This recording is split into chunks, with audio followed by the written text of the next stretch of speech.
So you're thinking about buying a home in San Antonio, Texas.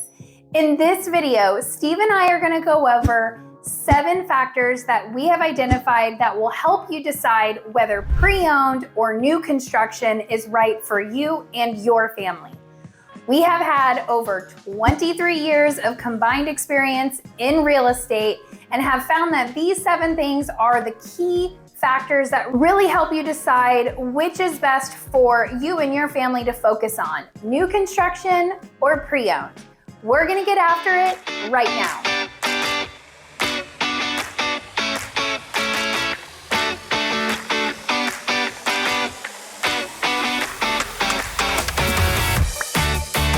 If this is your first time to our channel and you would like to know everything there is to know about living in San Antonio and its surrounding areas, make sure you subscribe or tap the bell for notifications to ensure that you are one of the first to be notified when we drop new market updates. My name is Katie Powers, and my husband Steven Garza and I get phone calls and emails from people just like you every single day who are looking to buy and sell real estate right here in the great city of San Antonio.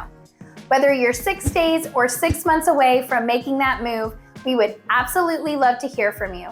All of our information is listed right below in the description box, and Steve and I would be honored to be your realtors of choice to help you make that smooth transition into a new home.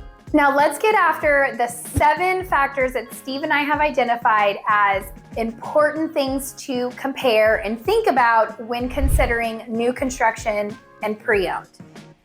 Now, number 1 is price per square foot. When you go with a new construction home, you are generally going to be paying a higher dollar per square foot. You're also going to have a smaller square footage versus the price you would get for a pre-owned. On the pre-owned side, your dollar per square foot will be less, and you will most likely have more square footage within that price point. So let me break this down to make it a little more explainable.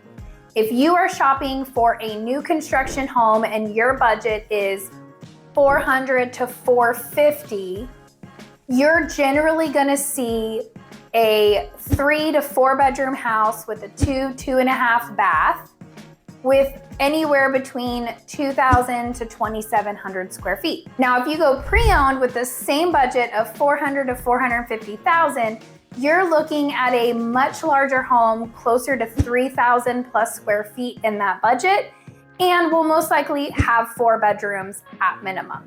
So you get more bang for your buck, if that's what you want to call it, when you go pre-owned versus new construction. Consideration number 2 is the actual out-of-pocket expense when buying new versus pre-owned. When going new in today's market, this isn't for all markets, I've been doing this a long time, and I've seen markets where builders don't offer any incentives. But in today's market, in 2024, we see builders throwing $30,000 at buyers to get them into the door to consider their subdivision. They're offering closing costs, or they're paying for all of your closing costs, and they're doing rate buy downs, right? Interest rates have gone up. And so the builders are counteracting that by throwing $15,000 at you to buy down the rate a point, 1.5 points to where the house is just more affordable versus pre-owned.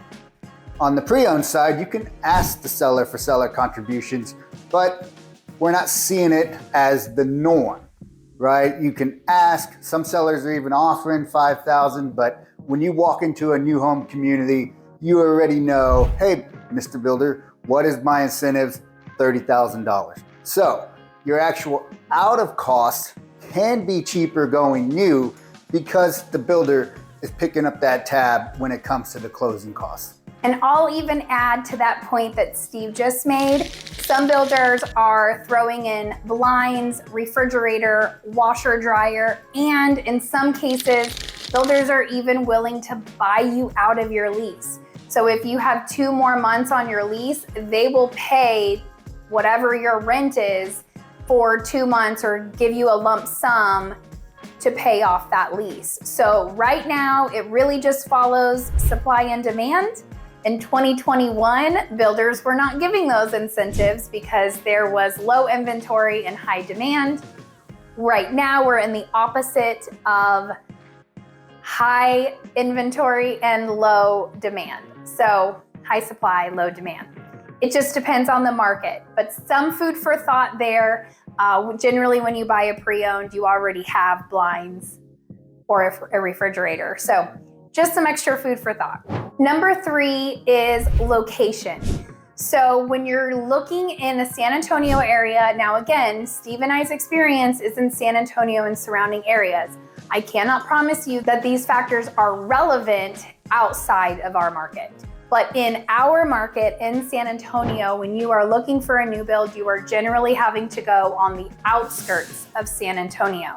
You will find some builders that have little pockets of land that they're building on where you'll find a neighborhood with only like 30 homes in it. That's very rare. If you're going new construction, then you're most likely gonna have to drive to buy because they are building on the outskirts of San Antonio. Now, if location is a big deal and you need to be closer to, I don't know, hospitals, certain school, then you might want to look at pre-owned because you are going to be within the parameters of San Antonio. Consideration number 4, warranties, right? So when you're buying pre-owned, you can negotiate a warranty on that contract that is generally for 1 year. It covers doorknob to doorknob, your mechanicals, but I do have nightmare stories of companies, AC companies, plumbers going out and saying, hey, that's not covered, that's pre-existing, right? It just happens. So you have those companies that have great reviews and clients are just ecstatic, like my brother got a new AC system on his house, but then I have clients that'll call me up and say, hey, Steve, they're not honoring this warranty, what's going on? Well, when you go new, you get the 1, 2, and 10-year builder warranty, right? The first year is doorknob to doorknob, everything's covered, anything breaks outside of general wear and tear, right? If you kick a hole in the wall, they probably won't cover that, but I actually have had clients that have had issues like that be covered because the super is down the street working on a house and says, hey, look, I want to take good care of you guys. We need good reviews. And so they will sometimes help you out there. But you got your 2-year, your mechanicals, which a lot of times if you register those mechanicals, like the AC system and the water heater, you can push that to 5. And so you got your 1, 2, potentially 5. And then your 10-year structural warranty that is passed down. If you do sell your house within that 10 years, you can use that as a marketing tool, right? An incentive for the next buyer to come in knowing that they have that 10-year structural warranty or foundation warranty. And secondly, with the warranty is the materials. In today's world, materials have just gotten so much better. Your roof is new, the shingles are just better, the windows, those are just better than older windows. So to finish it up, considering that warranty of new versus pre-owned, it's a very real thought and something that you really want to give some consideration to when going pre-owned versus new. Number 5, time to close. Now, timelines are a very real thing when it comes to buying a new home. There's lots of different factors in there, whether you have a home to sell or you're getting a new job and moving into the area, you need to consider those timelines. So with a new construction home, if you are building, you need to give yourself 4 to 6 months to build. So if you are thinking about moving to San Antonio in 6 months, you should already be reaching out to Steve and I so we can help you in considering new or pre-owned. That is why you should definitely give us a call so we can help you navigate the home buying process. But the key here is if you are building from scratch, meaning you are picking your lot and building, you generally won't close until 4 to 6 months out. Now, there are inventory homes that can be done sooner, meaning the builder has already started to build them and could close sooner than the 4 to 6 month time frame. But just keep in mind, if you are buying an inventory home, you generally have no say in the finish outs. So if you hate carpet, this is a big one, because I get a lot of clients coming from out of state who say no carpet. If you don't want carpet, you are better off building from scratch to make that change in the building phase. If you are buying an inventory home, you generally do not get to make those changes. You're buying it at a specific price that the builder has already set based off the finish outs in the home. But you can close sooner. On a pre-owned, your closing date is within 30 to 45 days. We close homes pretty quickly around here on the pre-owned side. So you want to start shopping within a month prior to when you need to close. In some cases, people like to shop. We have a lot of inventory on the market. So you want to give yourself a month and a half to 2 months to make sure that you have time to do your due diligence and shopping and make sure you find the right home. But generally speaking, new build takes longer to close than a pre-owned. And on a new build, if they give you a close date, this is something really important that I have to tell all my clients. If they give you a close date of May 30th, give yourself a 30-day buffer. Usually there are delays in construction that a builder cannot help. So if they give you a date for close, you want to make sure you're ready to close that date, but also that you have a plan for 30 days out just in case closing gets delayed, because in construction, you're dealing with humans and weather and things happen. So all of that being said, it really depends on your timelines, and that's what Steve and I are here to help with, to help you organize what works best for you and your family. Consideration number 6, energy efficiency.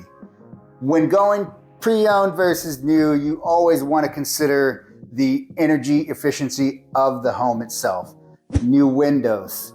In our attics here in San Antonio, we try to keep the heat out. So we put radiant barriers on the underside of the roof. We use better shingles now. The windows, double pane, they last longer. Everything in your house has just become way more energy efficient when you're comparing new versus pre-owned. We own houses in San Antonio, we own rental homes, and every time I have to go work on one of those rental homes, the materials trying to match new with old, it's always difficult. When you're going new, you just know that those materials that are in your house are right down the street at Home Depot, most likely. So the advantage of having the new materials, the energy efficiency of them, the lower AC bills, because your house is energy efficient, it's hard to beat. And it's something that you're really gonna wanna compare when thinking pre-owned versus new. All right, and last but not least, number 7 is established subdivisions. So when you go pre-owned, you are gonna see trees planted because it's required. The builders have to at least plant 2 trees, whether it's 2 in the front or 1 in the front and 1 in the back. You get smaller trees. So you're not gonna have it as established, as well as you don't know who your neighbor is in most cases. So you also don't even know, if you're building from scratch, you won't even know the kind of home that's next to you. A lot of these builders like to make sure that the neighborhoods flow really well, so they won't allow the same floor plan to be in the house next door or even directly across the street. They make sure elevations change to keep the neighborhood looking a specific formatted way. But again, it goes back to, you don't know who your neighbor is. You could have a 5-bedroom house next to you and you're in a little 3-bedroom. You just never know. So that is one thing to consider. Steve mentioned this to me earlier today, which I thought was a really good point. When you go pre-owned, you know who your neighbor is essentially by driving through the neighborhood. Do they keep up their yard? Does their front yard look like a junkyard? Does their backyard look like a junkyard? You kind of have a feel of who your neighbors are going to be just by simply driving through the neighborhood. I also always tell my clients, You should drive through the neighborhood on the weekends. You should drive through the neighborhood in the evenings. You want to make sure that you feel safe and you are comfortable with the neighborhood you are living at any time of day. One thing that Steve and I did when we bought our first house together was we drove the neighborhood during the weekend and everything was great. But then summer came and we had no idea, even though we love our neighbors, we really do love our neighbors, that one of our neighbors across the street does swimming lessons during the summer. So for a solid 3 months in our neighborhood, people are parking all along the street because she does swimming lessons, and it's a revolving door. She's got a very successful swimming lesson company that she runs out of her home. So it's not a bad thing, but definitely during certain times of day, I get a little frustrated with the traffic just trying to leave my house because there's so many cars. So just one of those things where if you drive around at different times of day, you would catch that before you become that person's neighbor. Not that I would change anything. I absolutely adore them. They're great people, but something to keep in mind. And me and Steve personally love big oaks. You're not gonna find those in pre-owned neighborhood. You're not gonna find those in new construction communities because they're new. But if you go pre-owned, you get the big trees, lots of shade. That also helps with energy efficiency if you have a good canopy over your home to help keep it shaded and cool. But all of those factors are super important. And one thing I want to say is there's not a wrong choice. There is not a you should go pre-owned or you should go new construction. It's a personal choice and it's whatever works for you and your family. So I want you to take note of all of these factors. None of them are right or wrong. There is no right or wrong answer here. They're just here to simply help make you think about the big purchase and big decision that you and your family are going to make and ensure that it's the right one for you. One thing I'm gonna add, which I'm sorry, this is going longer than we expected it to, but one thing I do wanna add is if you are going to buy new construction, please live in it for longer than 2 years, because your resale value is gonna take time. So I just wanna throw that out there because I've had a lot of clients who bought new construction in the last 2 years that either are getting a job transfer or thinking about buying a bigger home because their family grew, but we're having a hard time pricing them with equity because the builders are still in there. And it's hard to sell a house when you're competing with the builder. Clearly, all these incentives are amazing. So I just wanna throw that out there. You can't go wrong, but if you are thinking a short-term plan for a home, isn't really common. Most people think long-term, but if you are, then that's also a factor to consider. There's a bonus for you. So anyway, I hope this was helpful. And if you have any questions or would like to dive deeper into these factors, Steve and I would be honored to jump on a Zoom call with you and discuss your plans and your real estate goals so we can ensure that you get the right house for you. Thanks so much for tuning in, and we will see you on the next one.